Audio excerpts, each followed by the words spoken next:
ವಾಯು ರೂಪದಲ್ಲಿರೋದು ಒಂದು ಕಫಾಯ ಥರ ಒಂದು ಉಸಿರಾಟಕ್ಕೆ ತೊಂದರೆಯಾಗಿ ಸಿರುತನಕ್ಕೆ ಹೋಗಿ ಮನುಷ್ಯರಿಗೆ ಸಾವು ಬರೋ ಲಕ್ಷಣ ಭಾಳ ಇದೆ. ದೊಡ್ಡ ಗಂಡಾಂತರ ಇದೆ ಅಂತ ಇದೆ 5 ವರ್ಷ ಲೋಕಕ್ಕೆ ಇದೆ. 5 ವರ್ಷ ಈ ಕಾಯಿಲೆ 5 ವರ್ಷ ತನಕ ಸಿಂಪ್ಟಮ್ಸ್ ಇರುತ್ತೆ. ಅಂದರೆ ಕಮ್ಮಿ ಆಗುತ್ತೆ, ಹೋಗುತ್ತೆ, ಬರುತ್ತೆ. ಇದರ ಆಯುಷ್ 5 ವರ್ಷ ಇದೆ. ಅಷ್ಟೇ ಅಲ್ಲದೆ ಈ ಬಾರಿ ಮಳೆನೂ ಬೇಗನೆ ಮಾನ್ಸೂನ್ ಸ್ಟಾರ್ಟ್ ಆಗಿದೆ. ಜಲಪ್ರಳಯದ ಅಂತ ಏನಾದರೂ ಲಕ್ಷಣಗಳಿದೆ?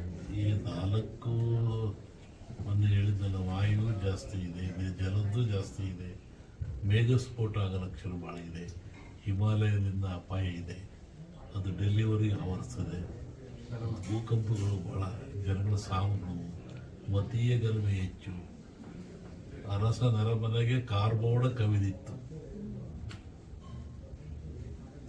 ಅರಸನ ಮನೆಗೆ ಕಾರ್ಮೋಡ, ಅರಸ ನರಮನೆಗೆ ಕಾರ್ಬೋಡ ಕವಿದಿತ್ತು ರಾಜಕೀಯವಾಗಿ. ನೀವು ಹೇಳಿದ್ರಿ ಈಗ ಮತೀಯ ಗಲಭೆಗಳು ಸ್ಟಾರ್ಟ್ ಆಗಿ ಯುದ್ಧದ ಭೀತಿಯೂ ಸಹ ಇದೆ. ಹೇಳಿದ್ರೆ ಆಯ್ತಲ್ಲ, ಇದು ಮತ್ತು ವಿದ್ಯುತ್ ಪ್ರಾರಂಭ ಆಗ್ತದೆ. ಜನರಲ್ಲಿ ಅಶಾಂತಿ ಇದೆ. ಇದು ಹೊಸ ಹೊಸ ದೇಶಗಳು ಉತ್ಪತ್ತಿ ಆಗ್ತವೆ, ಕೆಲವು ದೇಶಗಳು ಎಳೆದು ಹೋಗ್ತವೆ. ಅನೇಕ ರಾಜಕೀಯ ಮುಖಂಡರಿಗೆ ಸಾವಿದೆ, ನೋವಿದೆ, ಥ್ರೆಟ್ ಇದೆ. ರಾಜಕಾರಣದಲ್ಲಿ ಮೇಘಸ್ಫೋಟ ಬಹಳ ಇದೆ ಜಗತ್ತಿನ ಇದರಲ್ಲಿ. ರಾಜಕಾರಣದಲ್ಲಿ ನಮ್ಮಲ್ಲಿ ಈ ಸಾಮಾನ್ಯವಾಗಿ ಭವಿಷ್ಯದಲ್ಲಿ ಯುಗಾದಿ ಒಂದು ಭವಿಷ್ಯ ಬರುತ್ತೆ, ಆಮೇಲೆ ಸಂಕ್ರಾಂತಿ ಭವಿಷ್ಯ ಅಂತ ಬರುತ್ತೆ. ಯುಗಾದಿ ಭವಿಷ್ಯ ಮಳೆ ಬೆಳೆ ಜನ ಇವೆಲ್ಲ ಹೇಳ್ಬೋದು. ಸಂಕ್ರಾಂತಿ ಭವಿಷ್ಯದಲ್ಲಿ ರಾಜರ ಬಗ್ಗೆ, ದೊಡ್ಡ ದೊಡ್ಡ ವ್ಯಾಪಾರಸ್ಥರ ಬಗ್ಗೆ, ಶ್ರೀಮಂತರ ಬಗ್ಗೆ ಅದು ಬರುತ್ತೆ ಅದರಲ್ಲಿ. ಸಂಕ್ರಾಂತಿಯವರಿಗೇನು ಸರ್ಕಾರಕ್ಕೆ ಅಪಾಯ ಇಲ್ಲ, ಸಂಕ್ರಾಂತಿ ಭವಿಷ್ಯ ನೋಡಿ ಹೇಳ್ಬೋದು ಏನಾಗುತ್ತೆ. ಆ ಮಧ್ಯೆ ಹೇಳಿದ ಕಾರ್ಬೋಡ ಕವಿದೀತು, ಯಾರಿಗೂ ಯಾವುದೂ ಒಳ್ಳೆ ರೀತಿ ನಮ್ಗೆ ಸಿಗ್ತಾ ಇಲ್ಲ. ಕೊನೆಯಿಂದ ಅದು ಸ್ವಲ್ಪ ಹುಷಾರಿರೋದು ಒಳ್ಳೆ, ಪ್ರಿಕಾಷನ್ಸ್ ಇರೋದು ಒಳ್ಳೆ. ಈ ಸಲ ಬರುವಂಥ ಕಾಯಿಲೆ ಘೋರವಾಗಿದೆ. ವಾಯು ರೂಪದಲ್ಲಿರೋದು ಒಂದು ಕಫಾಯ ಥರ ಒಂದು ಉಸಿರಾಟಕ್ಕೆ ತೊಂದರೆಯಾಗಿ ಸಿರುತನಕ್ಕೆ ಹೋಗಿ ಮನುಷ್ಯರಿಗೆ ಸಾವು ಬರೋ ಲಕ್ಷಣ ಭಾಳ ಇದೆ. ದೊಡ್ಡ ಗಂಡಾಂತರ ಇದೆ ಅಂತ ಇದೆ 5 ವರ್ಷ ಲೋಕಕ್ಕೆ ಇದೆ. 5 ವರ್ಷ ಈ ಕಾಯಿಲೆ 5 ವರ್ಷ ತನಕ ಸಿಂಪ್ಟಮ್ಸ್ ಇರುತ್ತೆ. ಅಂದರೆ ಕಮ್ಮಿ ಆಗುತ್ತೆ, ಹೋಗುತ್ತೆ, ಬರುತ್ತೆ. ಇದರ ಆಯುಷ್ 5 ವರ್ಷ ಇದೆ. ಅಷ್ಟೇ ಅಲ್ಲದೆ ಈ ಬಾರಿ ಮಳೆನೂ ಬೇಗನೆ ಮಾನ್ಸೂನ್ ಸ್ಟಾರ್ಟ್ ಆಗಿದೆ. ಜಲಪ್ರಳಯದ ಅಂತ ಏನಾದರೂ ಲಕ್ಷಣಗಳಿದೆ? ಈ 4 ಮೊನ್ನೆ ಹೇಳಿದ್ದಲ್ಲ, ವಾಯು ಜಾಸ್ತಿ ಇದೆ, ಜಲದ್ದು ಜಾಸ್ತಿ ಇದೆ, ಮೇಘಸ್ಫೋಟ ಆಗೋ ಲಕ್ಷಣ ಭಾಳ ಇದೆ, ಹಿಮಾಲಯ ಮತ್ತು ಅನೇಕ ಘಟನೆಗಳು ಬರುವಂಥದ್ದು ಸಂಕ್ರಾಂತಿ ಪುರುಷನ ಮೇಲೆ ಹೇಳುವಂಥದ್ದು. ಇದು ಯುಗಾದಿ ಮೇಲೆ ಬರುವಂಥದ್ದು ಯಾವುದು ಅಂದರೆ ಚಂದ್ರಮಾನ ಯುಗಾದಿ. ಚಂದ್ರನನ್ನು ಆಧಾರವಾಗಿರಿಸಿಕೊಂಡು ಮಳೆ ಬೆಳೆ, ನಾಡಿನ ಸುಭಿಕ್ಷತೆ, ಆಗುಹೋಗುಗಳು, ರಾಜರು, ಆಳ್ವಿಕೆಗಳು, ಅವಘಡಗಳು, ದುಃಖ ದುಮ್ಮಾನಗಳು, ಸಂತೋಷಗಳು, ಇದ್ರ ಮೇಲೆ ಹೇಳುವಂಥದ್ದು ಯುಗಾದಿಯ ಸಂವತ್ಸರ ಫಲ ಅಂತ. ಇನ್ನೂ ಒಂದು ತಿಂಗಳು ಲೇಟ್ ಇದೆ ಯುಗಾದಿ, ಅದರಿಂದ ಆ ಫಲ ಹೇಳೋದು ಸ್ವಲ್ಪ ಕಷ್ಟ. ಈಗ ನೀವು ಕೇಳುವಂಥದ್ದು ಏನು ಅಂತಂದರೆ, ಮಳೆ ಬೆಳೆಗಳು, ಆರೋಗ್ಯ ಮುಖ್ಯವಾಗಿ. ನಮ್ಮ ದೃಷ್ಟಿಯಲ್ಲಿ ಕರ್ನಾಟಕಕ್ಕೆ ಬರುವ ಸಂವತ್ಸರದಲ್ಲಿ ಯಾವುದೇ ವಿಧವಾದ ತೊಂದರೆ ತಾಪತ್ರಯಗಳಿಲ್ಲ. ಮಳೆ ಬೆಳೆಗಳು ಚೆನ್ನಾಗಿ ನಡೀತವೆ, ಸುಭಿಕ್ಷತೆ ಇರ್ತದೆ ಮತ್ತು ನಾಡಿನಲ್ಲಿ ಯಾವುದೇ ಕೊರತೆ ಕಾಣ್ತಾ ಇಲ್ಲ. ಯುಗಾದಿಯ ನಂತರ ಕರ್ನಾಟಕದ ಬಗ್ಗೆ ಮತ್ತು ಜಾಗತಿಕ ಬಗ್ಗೆ ಭಾಳ ಅಜಾಗರೂಕತೆ ಇದೆ.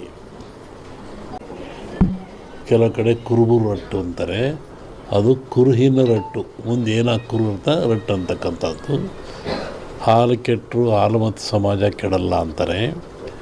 ಹಕ್ಕ ಬುಕ್ಕರು ವಿಜಯ ಸಾಮ್ರಾಜ್ಯವನ್ನು ಕಟ್ಟಿದರು. ಇದು ಹೇಳೋ ಉದ್ದೇಶ ಏನು ಅಂತಂದರೆ, ಇವತ್ತು ಆಲಮತ್ ಸಮಾಜದವ್ರ ಕೈಲಿ ರಾಜ್ಯದ ಅಧಿಕಾರ ಇದೆ, ಬಿಡಿಸಿಕೊಳ್ಳೋದು ಸುಲಭ ಅಲ್ಲ.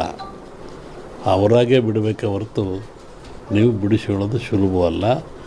ಮುಂದಿನ ವಿಚಾರವನ್ನು ಯುಗಾದಿ ಮೇಲೆ ಹೇಳ್ತೀವಿ. ಹಾಗಾಗಿ ಒಂದು ಭವಿಷ್ಯದ ಚಿಂತನೆ ಏನು ಅಂದರೆ, ನಮ್ಮಲ್ಲಿ 2 ಭಾಗ ಮಾಡ್ತಾರೆ. ಒಂದು ಸಂಕ್ರಾಂತಿಯ ಭವಿಷ್ಯ, ಇನ್ನೊಂದು ಯುಗಾದಿಯ ಭವಿಷ್ಯ. ಸಂಕ್ರಾಂತಿಯ ಭವಿಷ್ಯ ರಾಜರಿಗೆ, ಮಹಾರಾಜರುಗಳಿಗೆ, ದೊಡ್ಡ ದೊಡ್ಡ ವ್ಯಾಪಾರಸ್ಥರಿಗೆ ಮತ್ತು ಅನೇಕ ಘಟನೆಗಳು ಬರುವಂಥದ್ದು ಸಂಕ್ರಾಂತಿ ಪುರುಷನ ಮೇಲೆ ಹೇಳುವಂಥದ್ದು. ಇದು ಯುಗಾದಿಯ ಮೇಲೆ ಬರುವಂಥದ್ದು ಯಾವುದು ಅಂದರೆ ಚಂದ್ರಮಾನ ಯುಗಾದಿ. ಚಂದ್ರನನ್ನು ಆಧಾರವಾಗಿರಿಸಿಕೊಂಡು ಮಳೆ, ಬೆಳೆ, ನಾಡಿನ ಸುಭಿಕ್ಷತೆ, ಆಗುಹೋಗುಗಳು, ರಾಜರು, ಆಳ್ವಿಕೆಗಳು, ಅವಘಡಗಳು, ದುಃಖ ದುಮ್ಮಾನಗಳು, ಸಂತೋಷಗಳು, ಇದ್ರ ಮೇಲೆ ಹೇಳುವಂಥದ್ದು ಯುಗಾದಿಯ ಸಂವತ್ಸರ ಫಲ ಅಂತ. ಇನ್ನೂ ಒಂದು ತಿಂಗಳು ಲೇಟ್ ಇದೆ ಯುಗಾದಿ. ಅದರಿಂದ ಆ ಫಲಗಳ ಹೇಳೋದು ಸ್ವಲ್ಪ ಕಷ್ಟ. ಈಗ ನೀವು ಕೇಳುವಂಥದ್ದು ಏನು ಅಂತಂದರೆ ಮಳೆ, ಬೆಳೆಗಳು, ಆರೋಗ್ಯ ಮುಖ್ಯವಾಗಿ. ನಮ್ಮ ದೃಷ್ಟಿಯಲ್ಲಿ ಕರ್ನಾಟಕಕ್ಕೆ ಬರುವ ಸಂವತ್ಸರದಲ್ಲಿ ಯಾವುದೇ ವಿಧವಾದ ತೊಂದರೆ ತಾಪತ್ರಯಗಳಿಲ್ಲ. ಮಳೆ ಬೆಳೆಗಳು ಚೆನ್ನಾಗಿ ನಡೀತವೆ, ಸುಭಿಕ್ಷತೆ ಇರ್ತದೆ ಮತ್ತು ನಾಡಿನಲ್ಲಿ ಯಾವುದೇ ಕೊರತೆ ಕಾಣ್ತಾ ಇಲ್ಲ. ಯುಗಾದಿಯ ನಂತರ ಕರ್ನಾಟಕದ ಬಗ್ಗೆ ಮತ್ತು ಜಾಗತಿಕ ಬಗ್ಗೆ ಭಾಳ ಅಜಾಗರೂಕತೆ ಇದೆ, ತೊಂದರೆ ಇದೆ. ಹೋದ ವರ್ಷಕ್ಕಿಂತಲೂ ಹೆಚ್ಚಿನ ಭೀಕರತೆ ಕಾಡುವ ಲಕ್ಷಣ ಇದೆ. ಅದನ್ನು ಯುಗಾದಿ ನಂತರ ಹೇಳ್ತೀನಿ. ಇತ್ತೀಚಿನ ದಿನಗಳಲ್ಲಿ ಎಲ್ಲರೂ ನೋಡಿದಂಗೆ ಭೂಕಂಪಗಳು ಹೆಚ್ಚಾಗ್ತಾ ಇದ್ದಾವೆ. ಇದನ್ನು ಒದರಿಸುವೆ ಹೇಳಿದ್ವಿ ನಾವು. ಇದನ್ನು ಭೂಕಂಪಗಳು, ಭೂಮಿ ಅಗಲತಕ್ಕಂಥದ್ದು, ಜನರಿಗೆ ಸಾವು ನೋವು ಆಗ್ತಕ್ಕಂಥದ್ದು, ಕಟ್ಟಡಗಳು ಬೀಳ್ತಕ್ಕಂಥದ್ದು ಇದು ಮುಂದುವರಿದ ಜೊತೆಗೆ ಭೂ ಸುನಾಮಿ, ಜಲ ಸುನಾಮಿ, ಬಾಹ್ಯ ಸುನಾಮಿ ಅಂತ ಇಲ್ಲಿವರೆಗೂ ಬರೀ ಜಲ ಸುನಾಮಿ ಆಗ್ತಾಯಿತ್ತು. ಸಮುದ್ರದಲ್ಲಿ, ಸಾಗರದಲ್ಲಿ ಸುನಾಮಿ ಬಂದು ತೊಂದರೆ ಆಗ್ತಾಯಿತ್ತು. ಈ ಸತಿ ಭೂ ಸುನಾಮಿನೂ ಇದೆ. ಭೂಮಿ ಒಳಗೆ ಸುನಾಮಿಯಾಗಿ ಕಂದಗಾಗ್ಲಕ್ಷದ್ದು. ಜಲ ಸುನಾಮಿನೂ ಹೆಚ್ಚಿದೆ. ಬಾಹ್ಯ ಸುನಾಮಿ ಅಂತ ಬಾಹ್ಯಾಕಾಶದಲ್ಲೂ ಆ ತೊಂದರೆ ಆಗ್ತಕ್ಕಂಥ ಲಕ್ಷಣ ಇದೆ. ಅದನ್ನು ಯುಗಾದಿ ನಂತರ ಹೇಳ್ತೀನಿ. ನೀವು ಭಾಳ ಅಪೇಕ್ಷೆ ಪಡುವಂಥದ್ದು ರಾಜಕೀಯ. ಏನಾಗುತ್ತೆ, ಏನಾಗ್ತಾರೆ, ಎಂತ ಆಗ್ತಾರೆ ಅಂತ ಒಂದು ಸಾಂಪ್ರದಾಯಿಕವಾದ ಮಾತು. ಎಲ್ಲ ಧರ್ಮಗಳು ಇದ್ದಾವೆ, ಎಲ್ಲ ಸಮಾಜಗಳು ಇದ್ದಾವೆ, ಎಲ್ಲ ವರ್ಗದವರು, ದೈವದವರು ಈ ಭೂಮಿಯಲ್ಲಿ ವಾಸ ಮಾಡ್ತಾ ಇದ್ದಾರೆ. ಒಂದು ಸಮಾಜ ಪ್ರಾಚೀನ ಕಾಲದಿಂದಲೂ ಸಹಿತ ಹಾಲುಮತ ಸಮಾಜ ಅಂತ ಕರೀತಾರೆ. ಹಾಲುಮತ ಸಮಾಜ ಅಂದರೆ ಅವರು ಅಡವಿಯಲ್ಲಿದ್ದು ಕುರಿಗಳನ್ನು ಸಾಕಿಕೊಂಡು ಕುರಿಯ ಇಕ್ಕೆಯಲ್ಲಿ ಲಿಂಗವನ್ನು ಕಂಡು ದೈವಾರಾಧನೆ ಮಾಡಿಕೊಂಡು ಬಂದಂಥ ಒಂದು ಸಮಾಜ. ಪ್ರಕೃತಿಯ ಮೇಲೆ, ಗಾಳಿಯ ಮೇಲೆ, ಭೂಮಿಯ ಮೇಲೆ ಅವರು ಅಡವಿಯಲ್ಲಿದ್ದ ಕಂಡದ್ದು, ತಿಳಿದದ್ದು, ನೋಡಿದ್ದು, ಅನುಭವಿಸಿದ್ದನ್ನು ಹೇಳ್ತಾ ಬಂದಿದ್ದಾರೆ. ಅದು ಕುರುವಿನ ರಟ್ಟು. ಕೆಲವು ಕಡೆ ಕುರುಬು ರಟ್ಟು ಅಂತಾರೆ. ಅದು ಕುರುಹಿನ ರಟ್ಟು. ಮುಂದೆ ಏನಾಗಿ ಕುರು ಅಂತ ರಟ್ಟು ಅಂತಕ್ಕಂಥದ್ದು. ಹಾಲು ಕೆಟ್ಟರು ಹಾಲು ಮತ್ತು ಸಮಾಜ ಕೆಡಲ್ಲ ಅಂತಾರೆ.